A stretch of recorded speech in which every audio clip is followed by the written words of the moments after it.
हे जग जननी अशरण शरणी शरणागत चिठान। हे जग जननी अशरण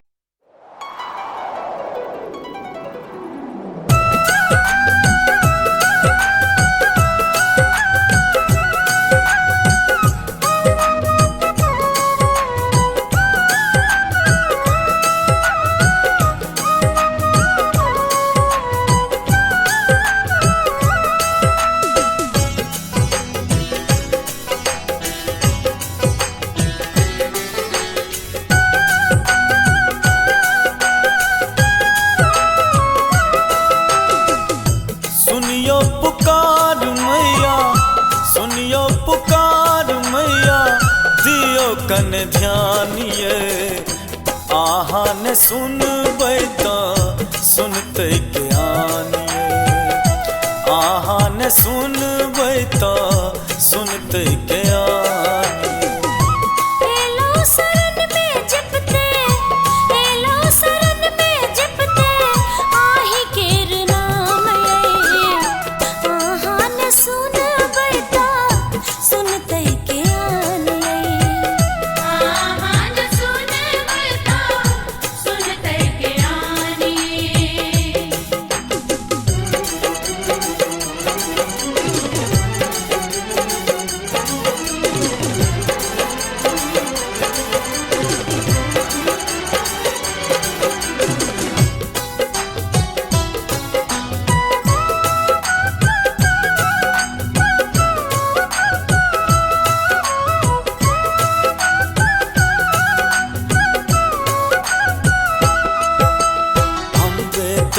अहीं के माँ अहाँ जग माता कहबै छी।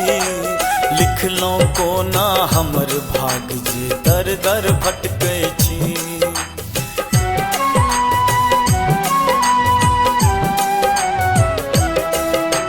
हम बेटा अहीं के माँ अहाँ जग माता कहबै छी। लिखलौं कोना हमर भाग जे दर दर भटकै छी। विपत्ति के बोझ दाका, विपत्ति के बोझ दाका करै छी हरानिए। आहा ने सुनबै त सुनते ज्ञानिए।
खोलू ने मैया हम अहाँ के शरण आयल छी।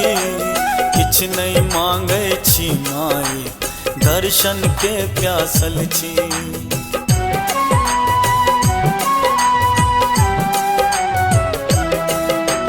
पट खोलू ने मैया हम